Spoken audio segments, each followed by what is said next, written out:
interesting at times, but liking her doesn't mean that I'll blindly agree with her. All right, I've answered your question. Now, it's time you answer mine.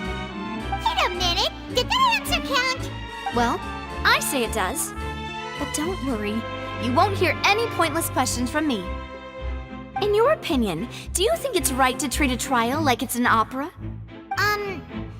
Well? And why would that be?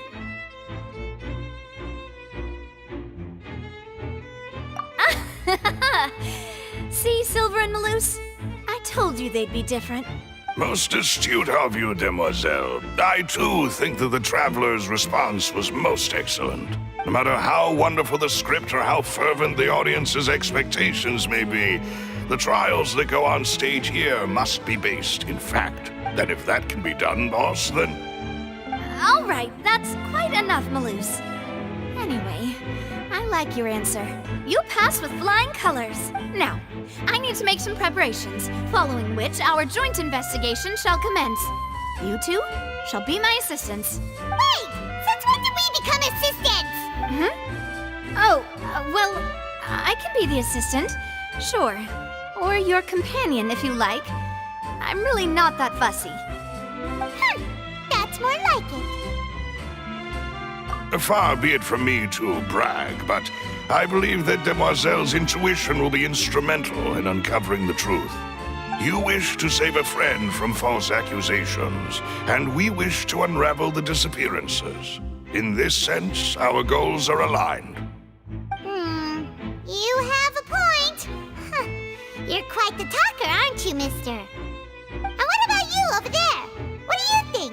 You seem like you've got something on your mind.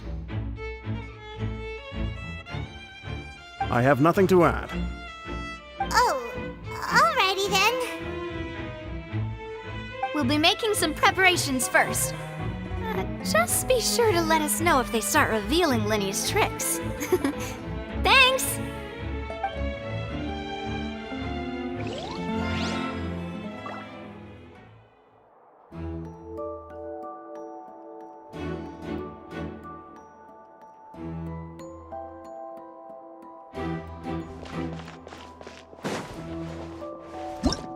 Whoever the murderer...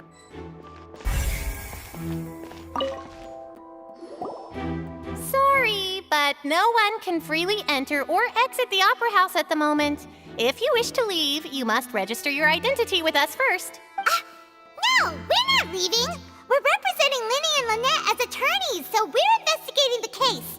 Were you always guarding this entrance? Yes, after the Chief Justice gave the order, so the missing girl couldn't have left from here. I doubt there was much opportunity then either. How can you be so...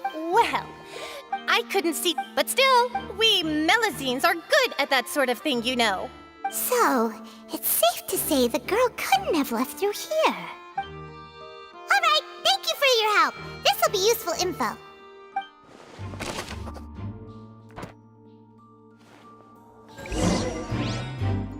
We've checked everything of note here at the performance venue. Paimon wonders how Lyney's discussion with the guards is going. Let's go see, shall we? Ooh, things are getting interesting.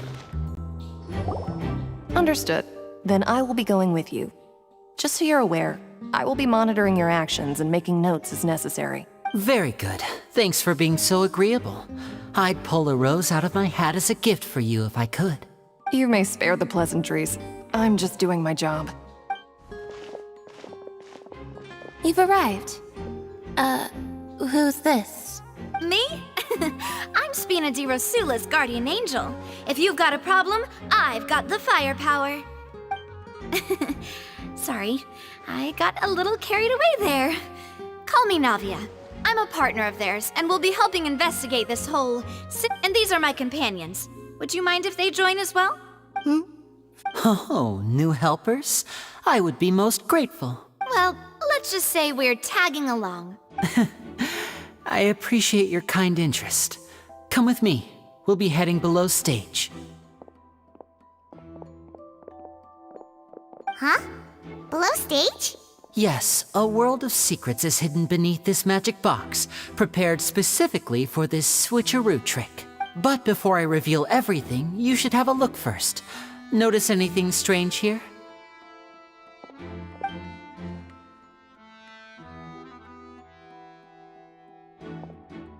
I'm not trying to be dramatic. Remembering the details of a trick will help you understand the methods used to perform it more easily.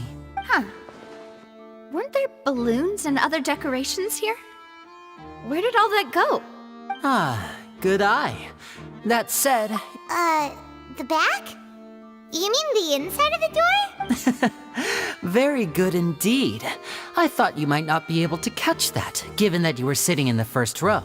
The back of this door was patterned. Those patterns are now gone, replaced by a smooth wooden board. So, if you put 2 and 2 together, what do you get? Exactly. All right, let's go. I'll tell you how it works as we head down.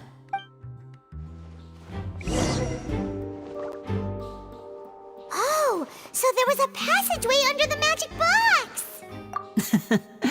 I knew you'd figure out most of it as soon as you saw this. The 2 magic boxes are positioned right above the 2 entrances of the tunnel. See this flat? The box with the lucky audience member in it would be shuttled over to the other side using the trolley. This trolley can raise and lower and even rotate, ensuring that the box will face in the right direction. I see. So that's the purpose of the box inside another box.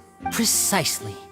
So that's how you... Once the box was lowered, the trolley would store some energy through this device here. The audience member would only be able to feel some slight movements in the dark, and by the time she walked out, she would already be back on stage. Right! You were talking that whole time! Ah, yes. A phonograph operated by Lynette was used to achieve that effect. My assistant and I had already scripted our conversation beforehand. When the countdown began, I had already gone to the opposite box via a tunnel using that ladder. And what about Lynette? Where was she? I was in the mezzanine space in the back of the box. Oh, interesting! That's how we were able to coordinate Lyney's lines with the assistant. I mean, we are twins.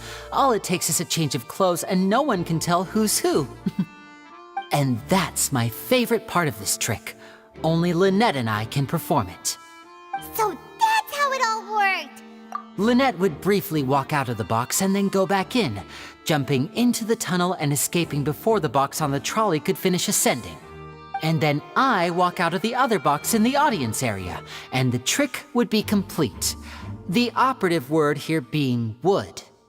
But as you saw, Cal was in the box, not our audience member. She, on the other hand, mysteriously vanished. We really don't know how that happened. If not for that interlude, this would have been an astonishing trick. I probably never would have figured out how you pulled it off. And yet, to think that someone was able to use this magic trick to commit a crime. Could we have a look around? I think we can come up with some more leads. This is the scene of the crime, so Lyney and Lynette are not permitted to stay here. I'll escort them back up. Yes, of course, no need to be so strict now. I won't disappear into thin air, you know. Thanks, everyone. We're counting on you.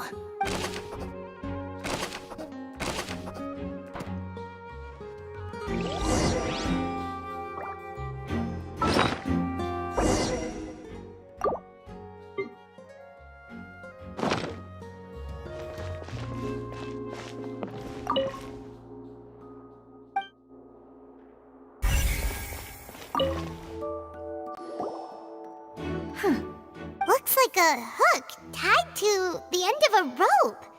Huh? Perhaps it was a prop for... Whatever.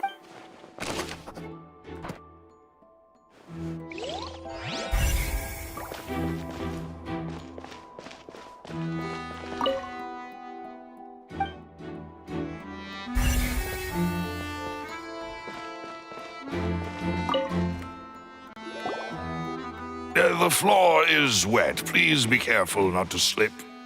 Speaking of which, why? Oh, hi, my nose! And here's a broken vase.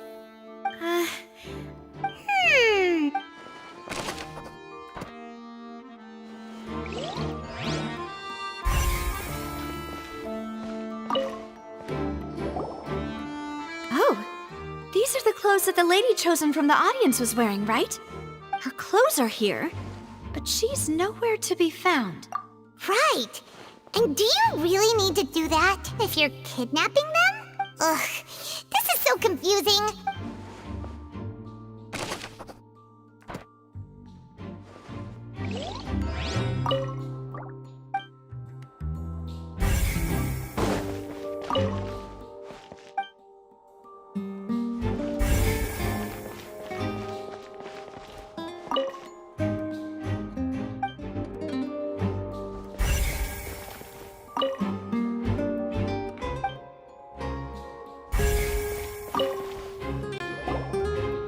What is this place?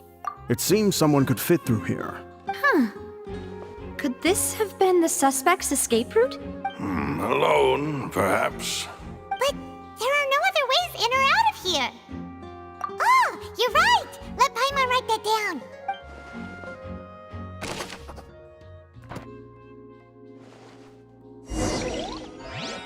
Seems we're just about done investigating down here. Yes. Let's head back up.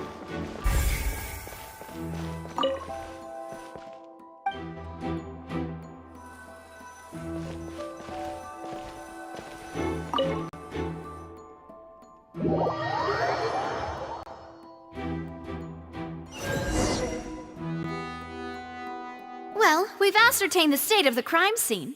Let's find a place to sort. Apologies for the wait, demoiselle. So, what did the guards say? Did the criminal escape through the vent? They believe the odds of that are very low, since the vent leads to the Opera House's basement. The guards have checked the area carefully. No one left through the basement during the performance or after the incident, and no one was found hiding there. So the tunnels become like a secret chamber then. You know, like the kind you usually see in novels. The plot thickens. Halsey's disappearance and Cowell's death are both quite inexplicable. No wonder Furina was so confident in her accusation. All the current evidence points toward Lyney and Lynette. In other words, the charges are very likely to be upheld unless we make some considerable progress. Charges and then trial. So if the charges are upheld, they'll announce a sentence? That's right. This is how a trial goes in the Opera House. During the proceedings, the Chief Justice and the Oratrice will hear statements from both sides. That's right. This is how indemnitium is produced. The statements from both sides, the defenses from attorneys, witness testimonies, and even the audience's emotions will all be projected on the Oratrice. To put it simply, it's as if the Oratrice has its own will and is a judge in its own right. This also precludes any kind of favoritism on the part of the Chief Justice. And not that this has ever happened anyway. Once both sides have finished speaking, the Chief Justice will make his final decision. This, too, will be used by the Oratrice as a reference. Then, finally, the Oratrice will be consulted by officials. The result it returns is the will of justice itself. Huh? So that machine is the one that actually decides? Paimon thought Neverlet called the shots. In practice, there is very little difference. Both have always come to the same judgment, which is why people have great faith in the Chief Justice. Ah, yes, the guards also asked me to convey that none of us will be allowed to leave this place before the trial. Huh? Because we've chosen to act as the twins' proxies. That makes us persons related to the case. They're concerned that we might be colluding with outside parties, or that we might find outside help to disrupt the case. And even if that were not so, it could prove problematic if we happen to spread key information about the case ahead of time. I'm ready to break out at any time. Whoa! There's no need for that! Paimon thinks they have a point. That said, are they providing food? Of course. I just hope you don't mind the lack of options. I'm afraid that catering to all tastes is not in the cards, nor is any guarantee of balanced nutrition. In that case, let's just sort out our findings together here. Pity. I was hoping to take you to try some of Fontaine's famous desserts, too. I mean, what better way to properly think through our findings than over some tea and sweets? Huh. breaking out suddenly doesn't seem like such a bad idea after all. Just kidding, just kidding. Paimon will still do her best, even if there are no snacks. What do you mean, no snacks? Of course we'll have snacks. If we cannot buy some, then we'll simply make some. Huh? Understood, demoiselle. Everyone, please come with me.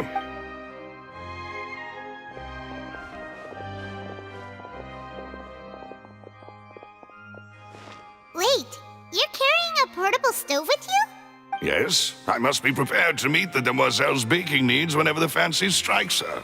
I have eggs, sugar, and almonds at the ready. Good work, you two. Then I'll get to it. Please sit tight for a moment. You'll get to taste my awesome snacks soon enough. These three are quite the interesting group.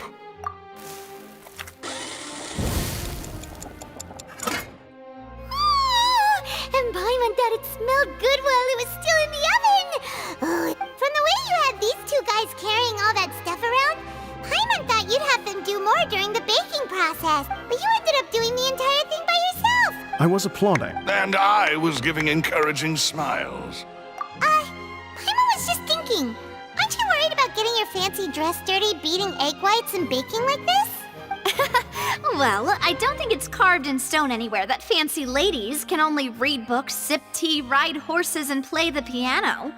I just really enjoy making snacks. Don't underestimate beating egg whites, by the way. Anyway, give these a try, fresh out of the oven. There's 3 for each of us. Only 3? Well, eating too many sweet treats might send all that sugar to your head. You wouldn't be able to think clearly about the case on a sugar rush, would you?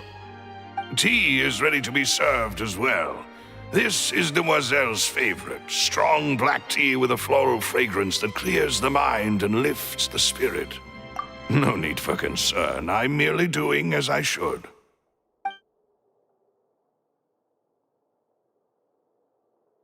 All right then, down to business. As Paimon mentioned previously, the tunnel seems to be something of a secret chamber. However, the magician twins could have... Exactly! Why would they do such a thing right when everyone was watching?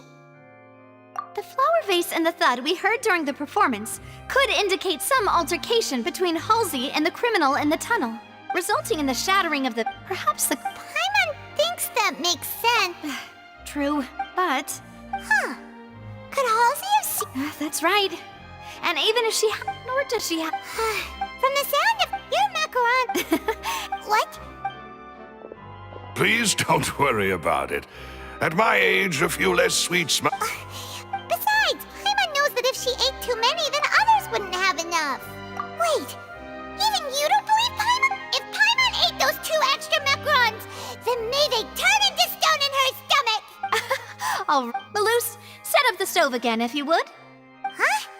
Making sure everyone gets 3 macarons, of course. Exactly. We don't want to trouble you. As you wish, demoiselle. And I have the egg, sugar, and almonds. Well, this really is your hobby, huh?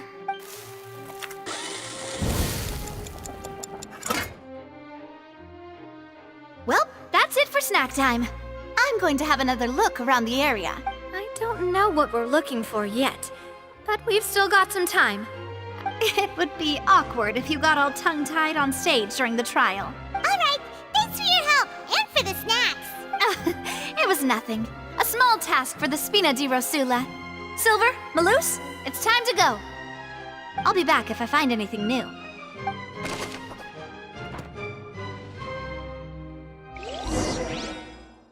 All right, it's time to put our heads together. We've got to get our defense ready for the trial. Oh, it's probably gonna be a long and difficult case. There's no point in worrying about that now. We just need to prepare. Here.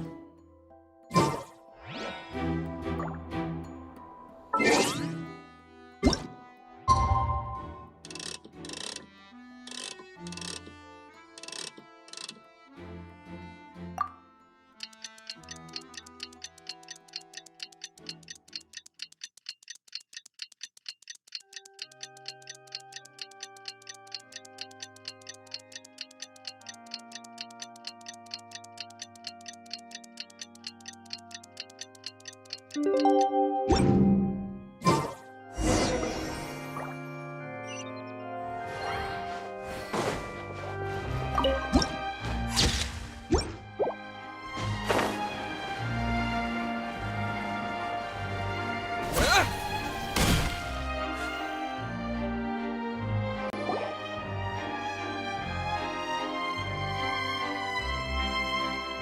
do? The whole situation is so confusing. Good plan. Just relax. Even if everyone else suspects Lyney and Lynette, at least we will be supporting them from the stands. Besides, I doubt Furina understands any more about what happened than we do. Thanks, Navia. Well, we'll be going then. Best of luck to you.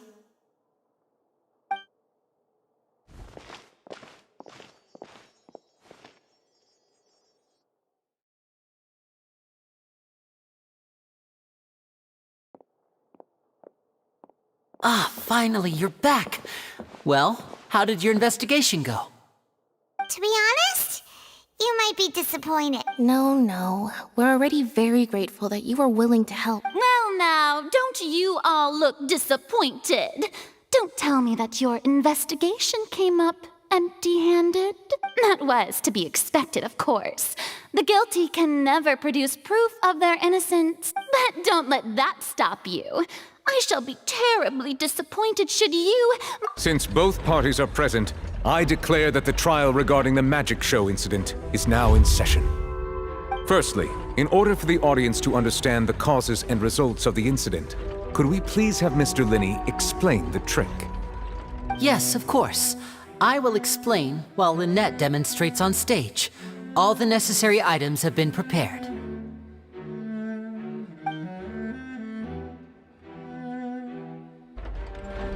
Thank you, Mr. Lyney. In that case, I take your statement to be that you ran to and remained hidden within the magic box in the audience stands once the trick began, and thus could not have committed the crime. Is this correct?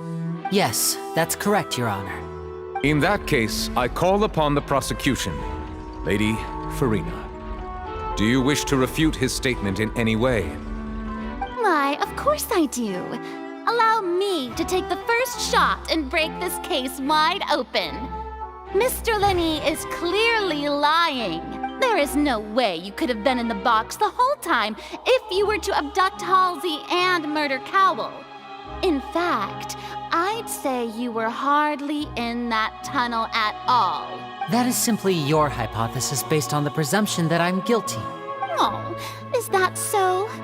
And if I may ask, what did you hear while you were inside your box? The roaring countdown of the crowd, of course. That's how I kept track of the time and built anticipation for the finale. And you didn't hear anything else at all? Nothing that might leave an impression of any kind? No, nothing. I see. But when the count reached 30 seconds or so, there was a thud. One so loud that I believe practically everyone heard it. Huh? Hey, hang on. Something's not right here. Yeah, I'm sure he could have heard a noise that loud from inside the box. I was right by the box and I definitely heard the thud. Look at those scales. Could those mean... Well then, ladies and gentlemen, allow me to use the words of the magician himself. You never know what can happen in the blink of an eye. Indeed, it seems his alibi can also collapse in the blink of an eye. Of course, I have armed myself to do far more than smash your alibi.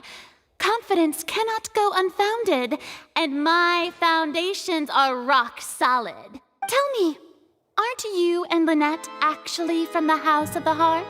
The House of the Hearth?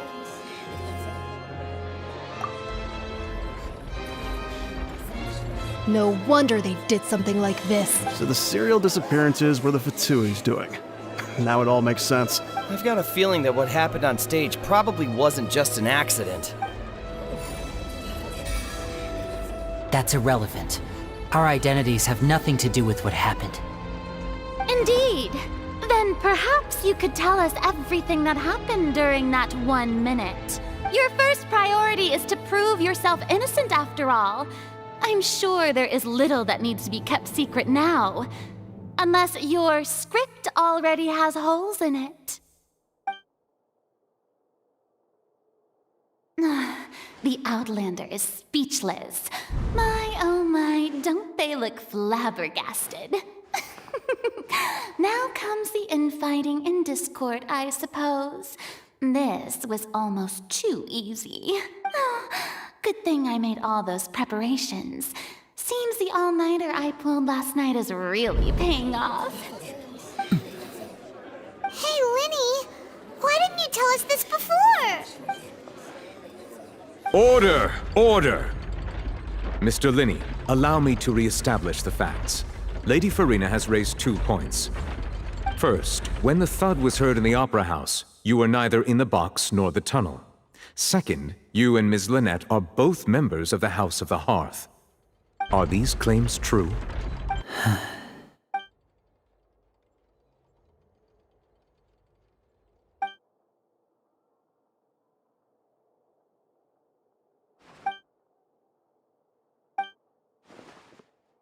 Please answer my question, Mr. Lyney. I'm sorry. Yes, they're true, Your Honor. I knew it! Well, that's it. What should we do now? Granted. In that case, what is your request? Is that really necessary? They're already as good as guilty. The defendant deceived their own attorneys. What is there left to discuss? Order! Order, I say! Your request is reasonable, and we shall adjourn. This trial will reconvene in 1 hour. So you would stick to Mr. Lyney's defense even after knowing what you do now? You certainly have more professionalism than I thought. In that case, my dear audience, let's allow the joy of victory to steep for a little while longer.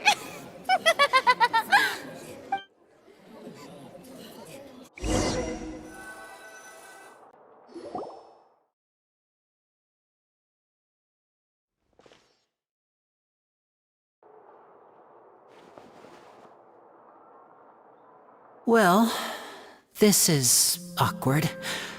I didn't think the Hydro Archon would dig all that up. I'm sorry, Traveler and Paimon. Yeah, sorry. Paimon doesn't know where to start. We trusted you two. We based our entire reasoning on the assumption that you weren't bad guys. Not to set the wrong tone or anything, but Paimon's really mad. I'm very sorry. I know you're angry, and reasonably so, but please, let me explain. I know you've clashed with the Fatui several times before. I wouldn't be surprised if just hearing the word is enough to make you upset. But our organization is very, very large, and the Harbingers have very different personalities and goals. Right now, we want to save people. As many as we can. That's right. I'm sure we're on the same page when it comes to this nation and the disaster that its people might face. I knew if it weren't for our respective identities, we could become good friends.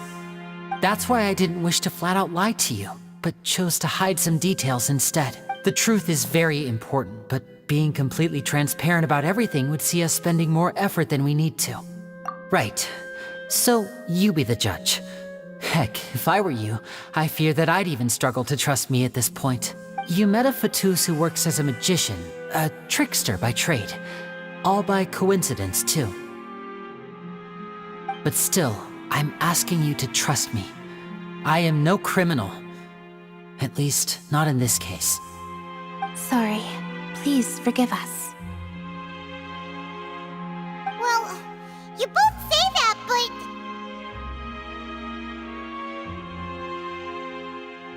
Right, let's hear... Of course. We've been trying to find... During our investigation, from that moment up... Is that what you needed? That's right. So, after jumping into the tunnel, I accessed the Opera House basement via the vent, and went to investigate the room in which the core is stored. That air vent was created during the construction of the tunnel specifically to execute this step. Well, nothing. As soon as I reached that room and was about to investigate, I heard someone's voice. Which should have been impossible, of course. I was quite certain that I was the only one in the room.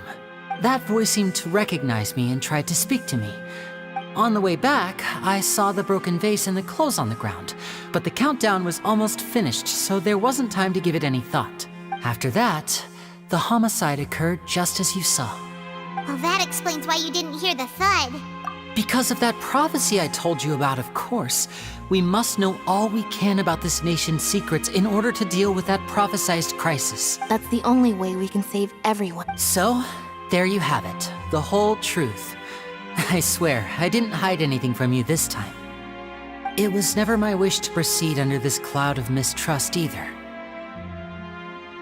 But like I said earlier, you can be the judge. If you want to leave because you don't trust the Fatui, there's nothing I can do to stop you. Well, Traveler, you decide. Paimon will follow your lead however you choose.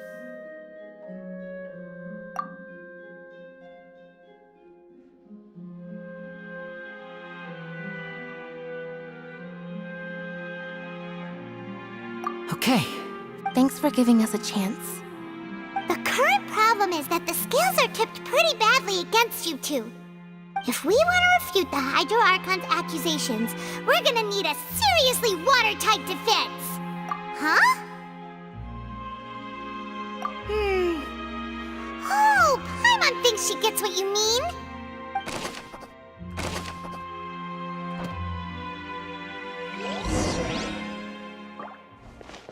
Go!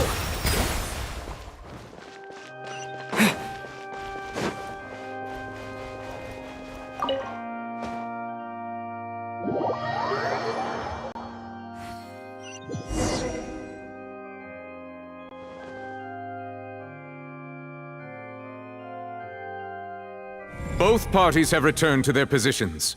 Let us continue the trial. When last we left off, Mr. Lyney acknowledged the new evidence presented by Lady Furina as fact. Therefore, Lady Furina may continue stating her reconstruction of the events. That took long enough. Now then, if everyone would lend me their attention at this stage, let's revisit that scene from Lyney's perspective.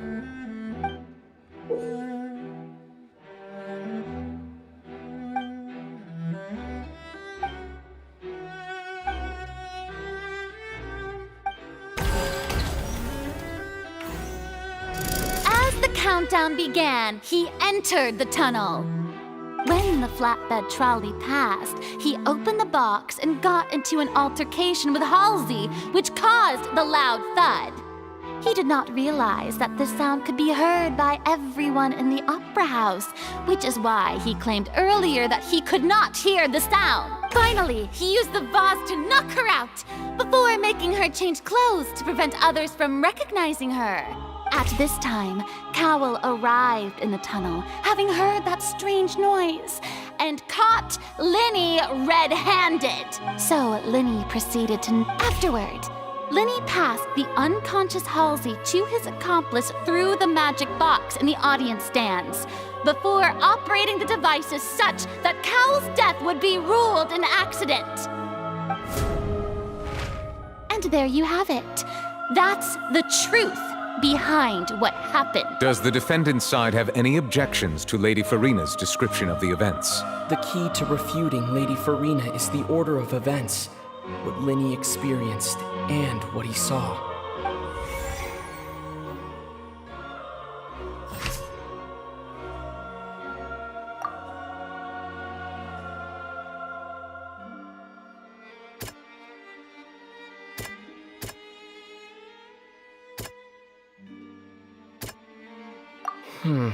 Seems this won't...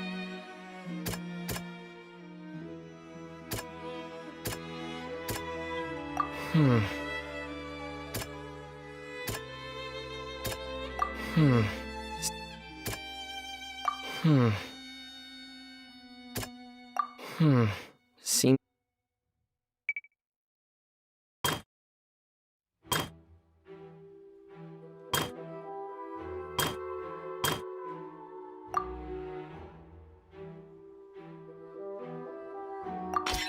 According to Lyney, He left via the vent after entering the tunnel. He couldn't have had that altercation with Halsey.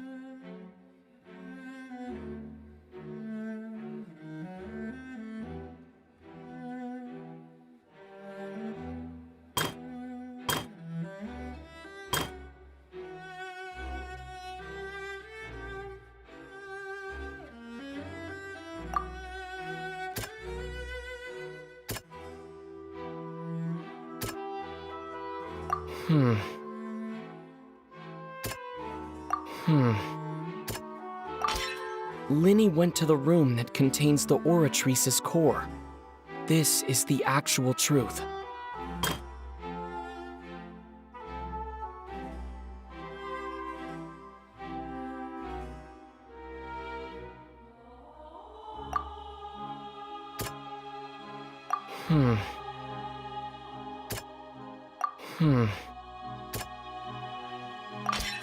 Lyney did not take part in the underground altercation. He only witnessed traces of the aftermath. Attention! Ace Detective Paimon has something to say! When the countdown started, Lyney did indeed go into the tunnel. But he immediately used a vent to access the Opera House basement, which is where the underground core of the Oratrice is stored. Once he reached that area, he heard a voice in what should have been an empty room. Since he felt something was amiss, he returned immediately. The crime scene had already developed by the time he reached the tunnel again, and in order to complete the magic trick, he did not remain there for any length of time. Finally, he reached the surface, and that was when the accident happened from his point of view. Therefore, he's innocent!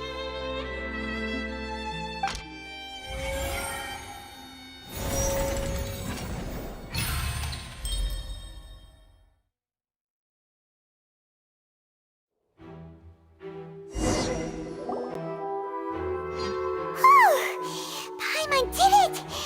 Paimon actually managed to say all that! Wasn't it awesome? In other words, you believe that he knew nothing of the incident?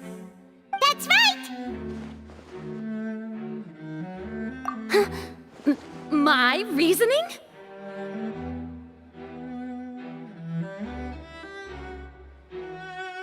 If that's the case, then if Cowell hadn't entered the tunnel, who was the entire setup meant to kill? Assuming that what you say is true, Lyney only needed to kidnap the young girl to cause a new disappearance case. What would the point of killing someone on stage be? Oh, they have a point. That's right, you tell him! And that's why they're partners of mine. They've managed to turn things around. Oh, well, your denial is very strident, I'll give you that. But what proof do you have to back your claims? Of course I do. You're saying that he wasn't?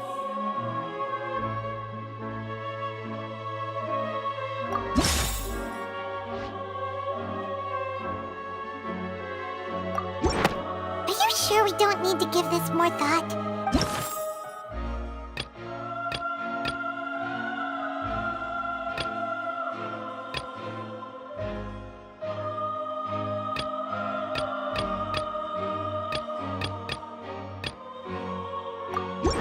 Are you sure we don't need to give this...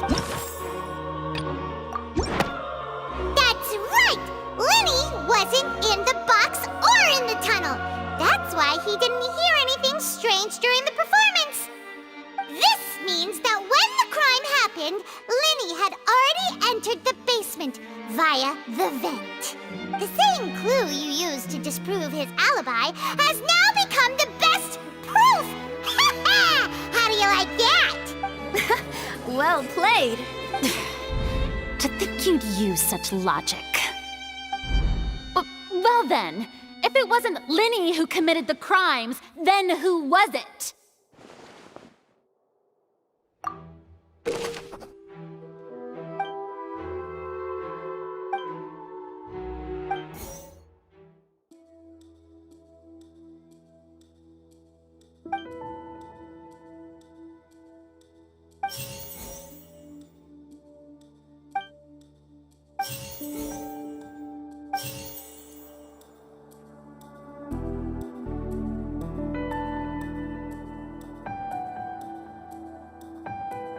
Halsey is the missing person. The deceased's name is Cowell.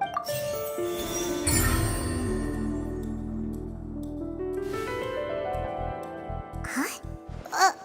That can't be right. Are you serious? Oh, is that so? What I must do next is recreate the truth. What Cowell did, and how he went from would-be perpetrator to...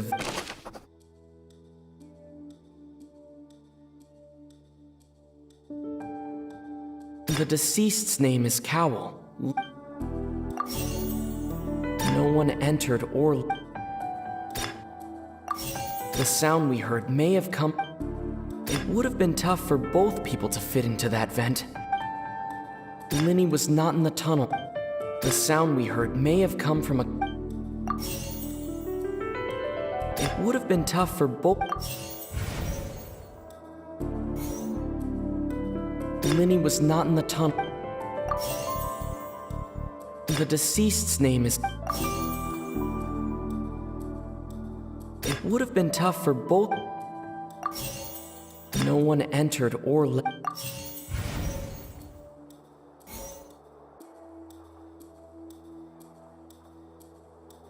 Halsey's clothing was in the tunnel. The sound we heard may have come from a clash between the missing... The deceased's name is Cowell, Lyney's assistant.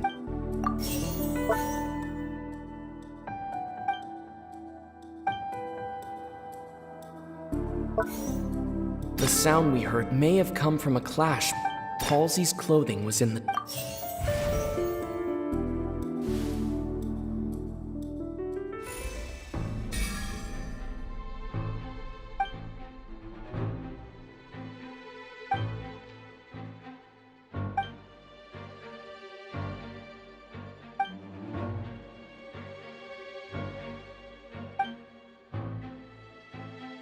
What's wrong, Traveler? Are you still having trouble figuring things out? I see how it is. Look, since we're at a dead end, why not consider a different track? Just like the trick as it transpired, the end result must have been utterly different from the magician's initial design. If only we knew how Halsey disappeared. Well, that would be nice, but the tunnel only has 3 exits, and none of them seem very likely. And it's not like this is a magic trick where you can just make a real live person... Excuse...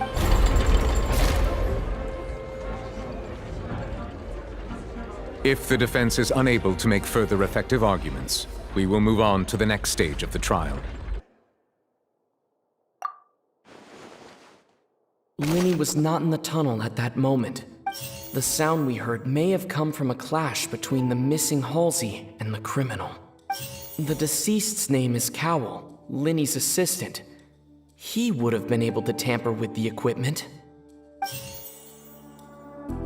The vase was not broken by chance.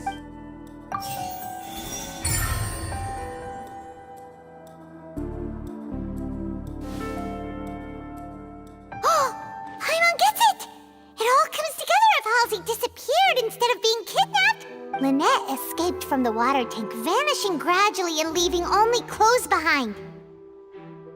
If there's a similar method where a person could be transformed into water... Oh, just a moment, please. I do hope you know how preposterous you sound at the moment. How could a person ever be transformed into water? This is reality we're talking about here, not some magic trick. Must we really? I should think that of anyone. Your friend Lyney already knows this truth very well. Magic tricks are ultimately just illusions and misdirection. But Halsey's disappearance is very real. We're talking about 2 completely different things. Even so, I trust the Traveler's judgment. The truth must be out there somewhere.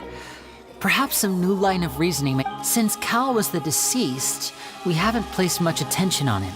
But given that we aren't making much progress with the case, it wouldn't hurt to have a look at his belongings, would it? People really do come up with all sorts of harebrained schemes when at the end of their rope. The way I see it, your suggestion that we broaden the scope of our investigation is nothing but a tactic for stalling the trial. Nevertheless, I believe that this is a reasonable request on the part of an attorney. Since the trial does indeed appear to be at an impasse, I believe that additional evidence may help us make more progress. Guards, please step into the lounge and examine the personal effects of the deceased Cowl.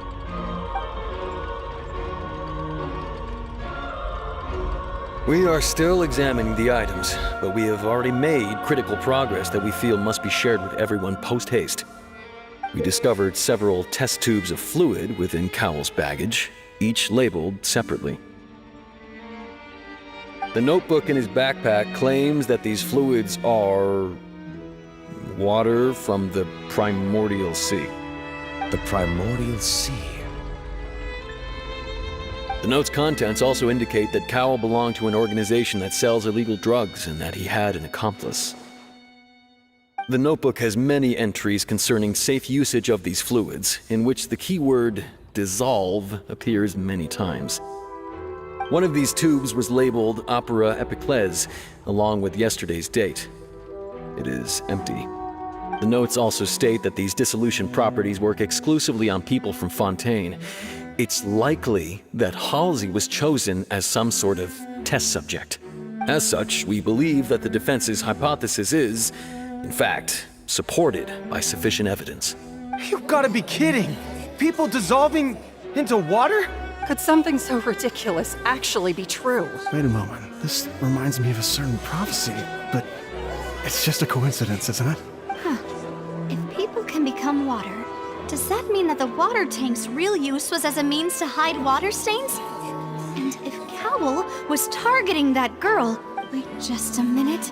Could that mean... You two, with me, quick! Demoiselle, wait! What about your partners? Let's go. Just trust me. Order! Order!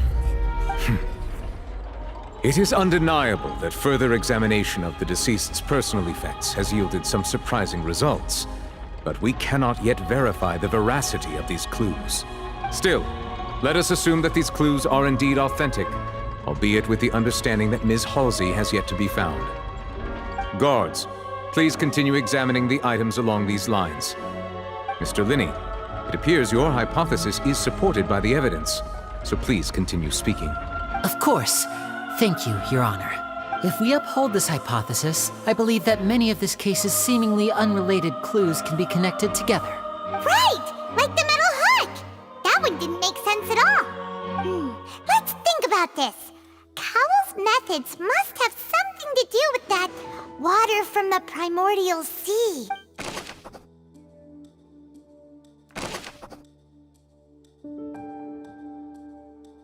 The deceased's name is... Now it seems like the water from the Lynette was in the magic box on... I remember there was something else. Now it seems like the hook rope... The rope that held the water tank up was lit by the fireworks and...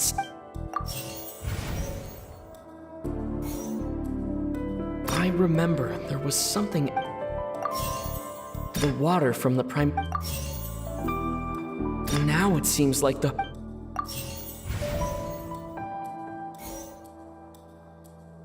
Lynette was in the magic... Lynette was in the magic box on stage. I remember there was some...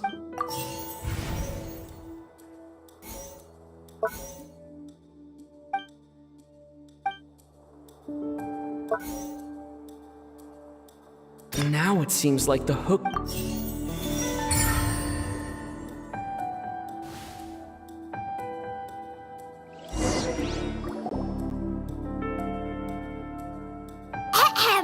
It's Ace Detective Paimon's time to shine again! In the original plan, Cowl would tamper with the water tank rope and the number selector securing his target. When the magic box containing Halsey was lowered, the metal hook would retract gradually and pierce the balloon at the top of the box. When the balloon attached to the box popped, the water from the primordial seed inside it would pour down and dissolve Halsey. Afterward, Cowl would enter the tunnel and break the flower vase to conceal the water inside the tunnel, with the remaining evidence being covered up by the water tank on stage. But he encountered something unexpected in the tunnel, and wound up being fatally hit by the same water tank he meant to use to cover his tracks. Huh. That does make sense. That actually links together a lot of the more confusing pieces of evidence.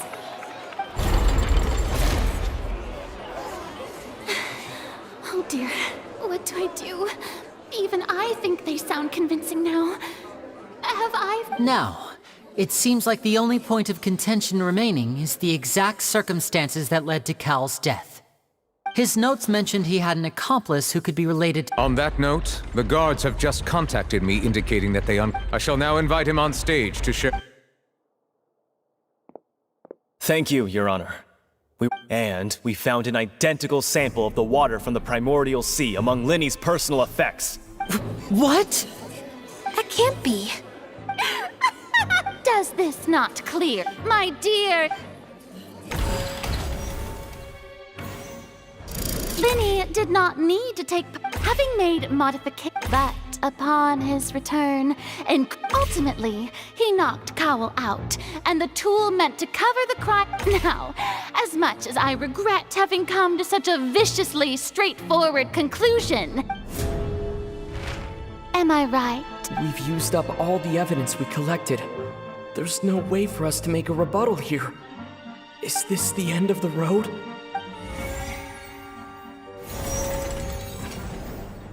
Oh no! Paimon can't think... seems using the water as new evidence. I think we've all... I believe this is indeed the finale! Now then, my good, noble Chief Justice, should we not, in your view, move... excuse me, everyone, but I must interject! Miss, I must ask you not to shout, and to respect the ongoing legal proceedings. Oh, come on, don't be hasty. I have a good reason for interrupting, you know. Now, would anyone here like to take a little break from all this debate and see a little magic? I'll show you an amazing trick, one that can bring a young woman who has disappeared back in the flesh, right before your very eyes.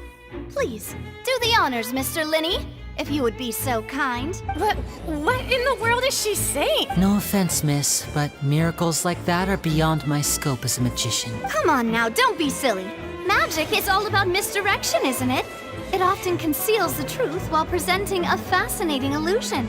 But once everyone believes the illusion, can't magic reveal the truth to them once again?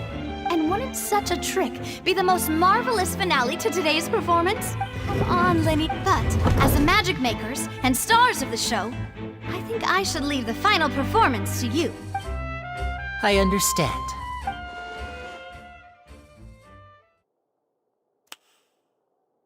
And voila!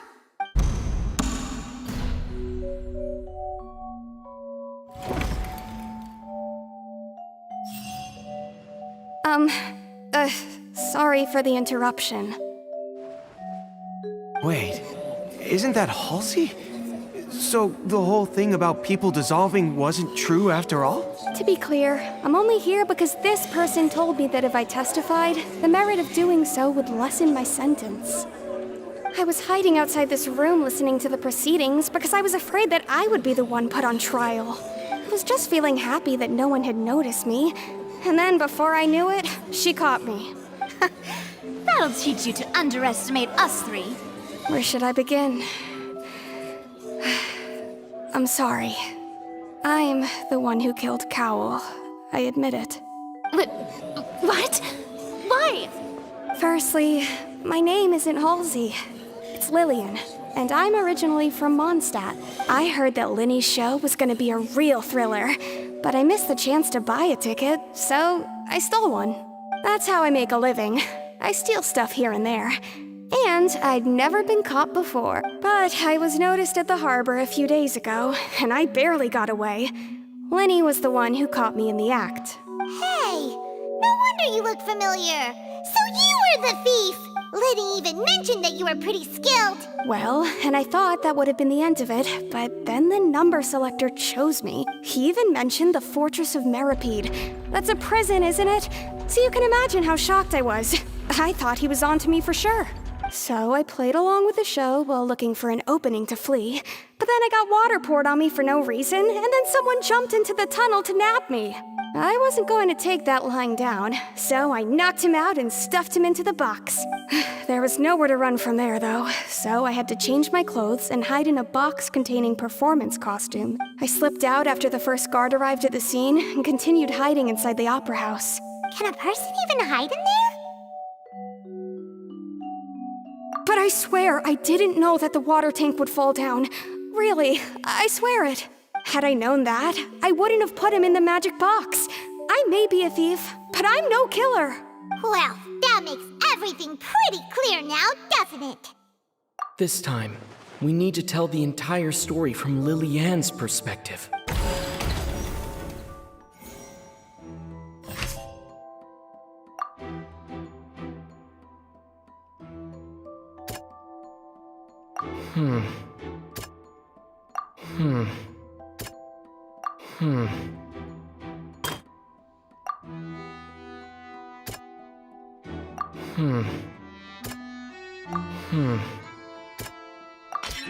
The strange sound wasn't from a fight. It was Lily-Ann's attempt to break out when she was frightened.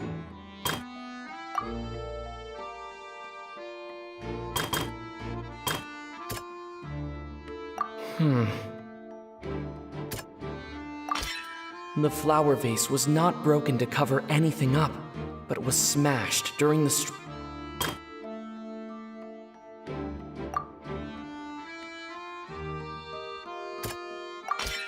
Lily-Ann was afraid that she would be recognized. And it's Ace Detective Paimon time! Having been selected out of the blue, Lily-Ann panicked. Her panic only intensified after she entered the tunnel and had water poured on her head.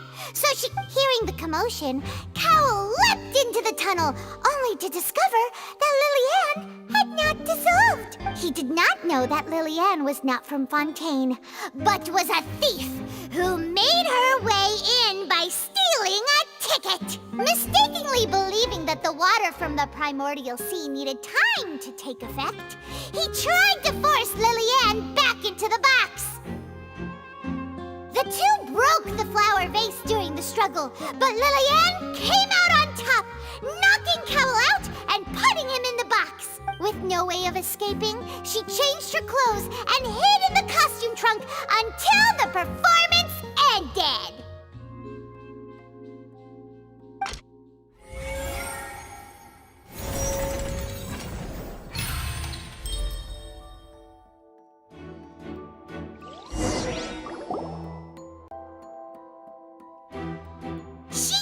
That she would have to go through guard inspection if she tried to leave afterward. So, she has been trapped in the Opera House these last 2 days! She had already become desperately hungry by the time we were chatting over macarons. So, she swiped 2 of them right under our noses. Talk about a sneaky thief. At this point, all the events that happened in the tunnel have now come to light. Ah, so that's the whole story. Bravo! Bravo! Now then, Lady Furina, do you wish to speak against the defense's statements? Please answer the question, Lady Furina. Also, if I may add, the trial has not yet ended. As such, I request that the prosecution not leave the room before the proceedings have concluded. What, are you reading my mind now? No, I have no further arguments. I admit defeat. But really, could you at least have left me with some dignity? Wow, look at that! She's like a deflated balloon now. If there are no objections, then as the Chief Justice of Fontaine, I shall once again repeat the full sequence of events. The actual perpetrator of the serial disappearances, Cowl, selected his next victim from the audience reservation list. With some modifications to the selector, he could ensure that the pre-selected young woman would be chosen. To cover up any evidence while committing the deed, Cowell thought of allowing the water tank to fall, which would conceal the water left behind after the young woman was dissolved. He also tampered with the rope suspending the water tank, using the fireworks at the end of the performance to cause the tank to drop and hide the watermarks. He poured the water from the primordial sea into a balloon during the preparation of the magic box and stuck it to the box's lid. Finally, he passed the prepared hook on a rope through the gap in the magic box's door when bringing the young woman to said box. When the magic trick officially began, the box containing the woman was lowered into the tunnel, tightening the hook rope and bursting the balloon containing the water. If all had gone to plan, the young woman would be dissolved at this time. However, Lillian was not from Fontaine, and thus fled the box with a loud noise. Realizing that there was trouble, Cowell entered the tunnel and met Lillian.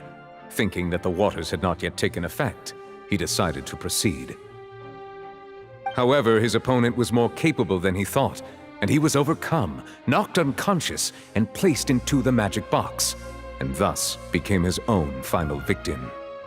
Lillian, according to her own statements, then changed clothes and hid until the performance ended, before hiding in other parts of the opera house.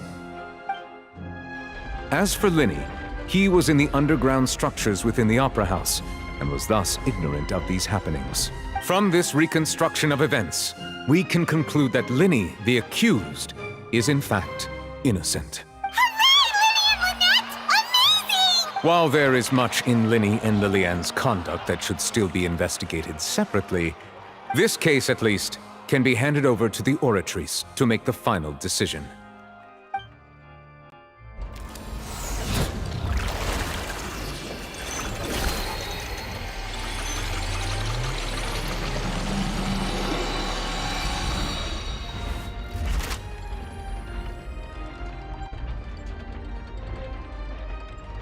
As such, Lyney and Lynette are officially declared not guilty.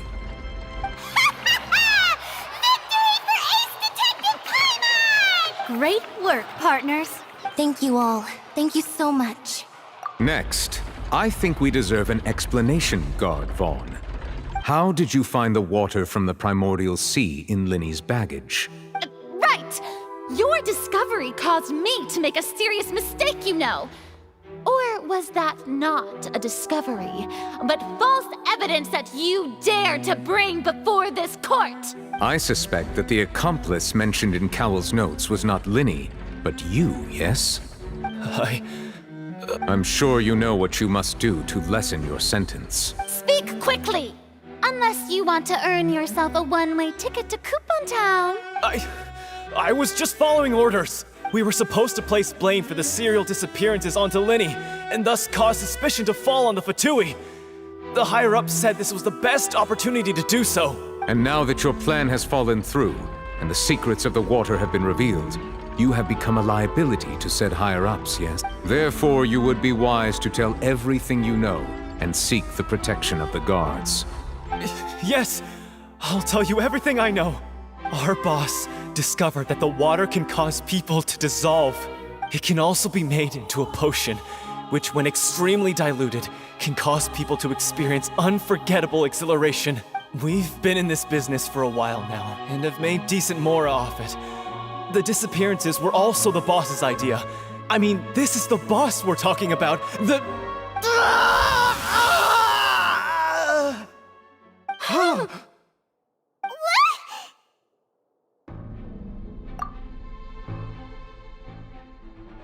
And now he can no longer talk. Such ruthlessness. I shouldn't have expected any less of them. An outrageous act. All present, please submit to inspection immediately.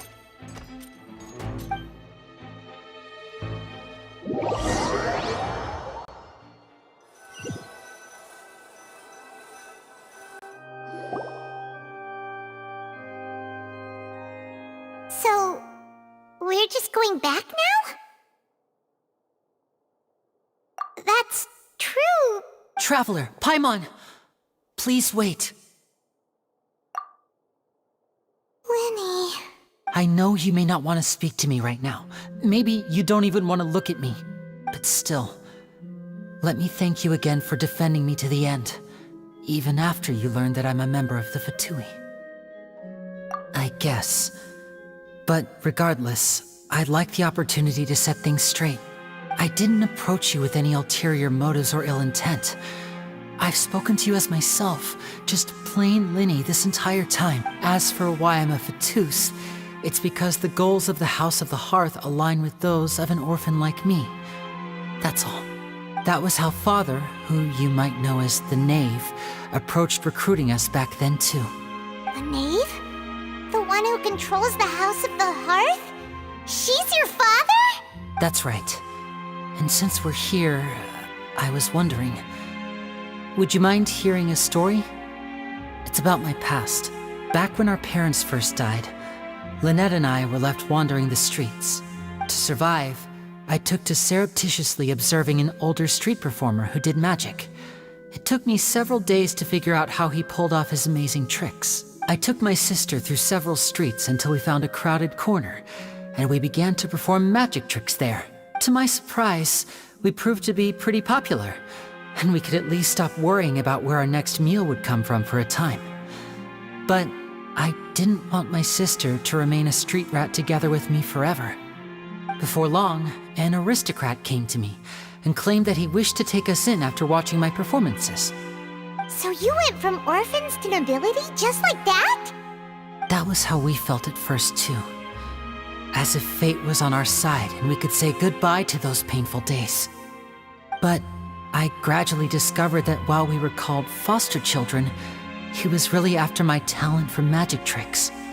He would constantly take me to all sorts of banquets to garner attention, which he would then use to expand his social circles. That doesn't seem too bad either. It took a while for me to realize just how dark his heart really was.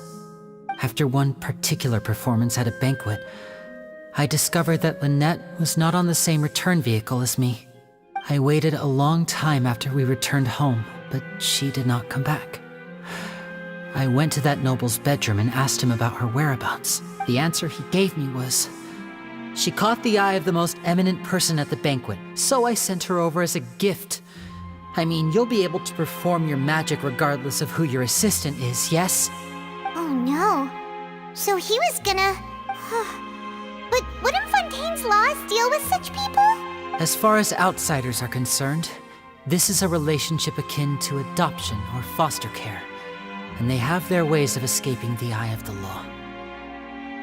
I managed to ferret out the location of the mansion of that so-called eminent person and hurried through the night.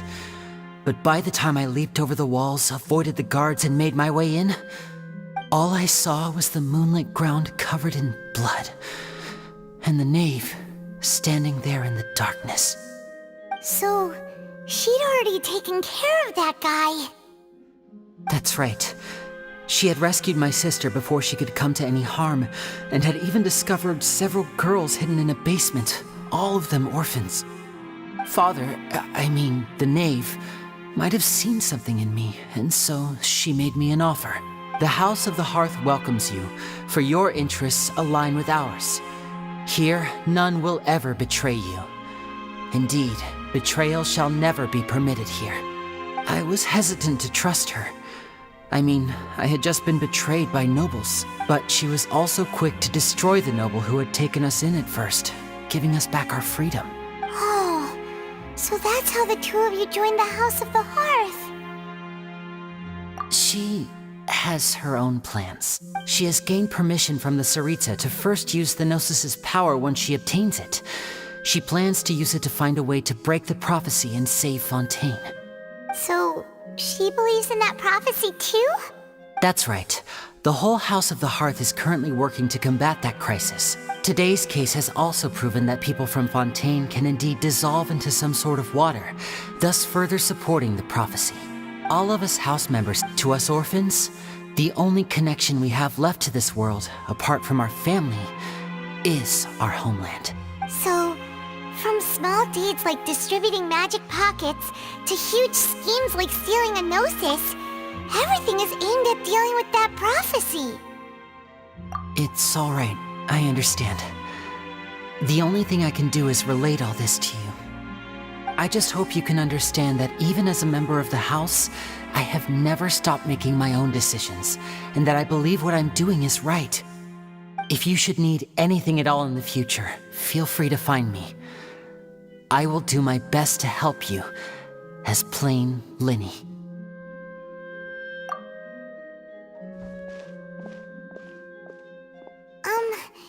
Bye, Lyney!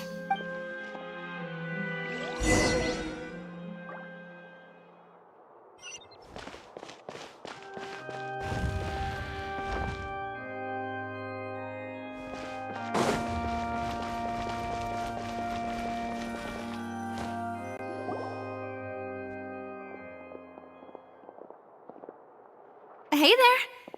What was with the disappearing act you pulled right as the trial ended? Were you looking for us, Navia? Well, this whole thing isn't exactly over, is it? I do feel that we're getting closer to solving the serial disappearances case, though. Don't you think so, too? Huh? What's wrong, my dear partner?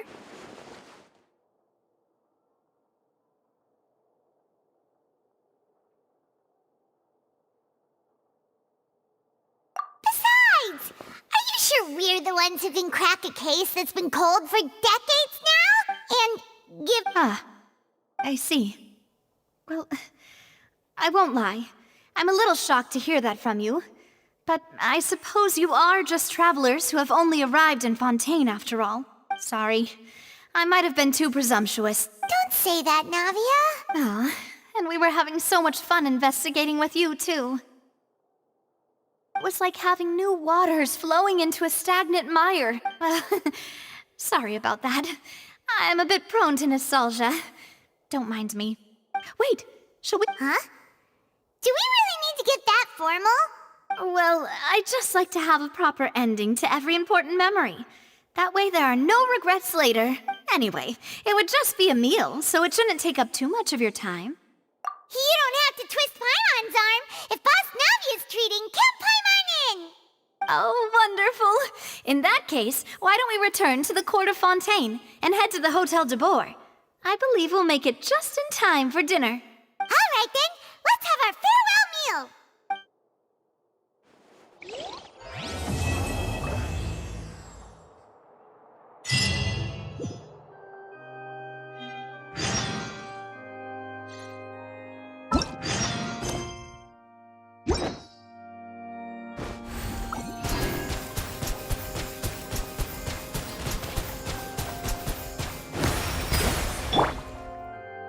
Into the wind!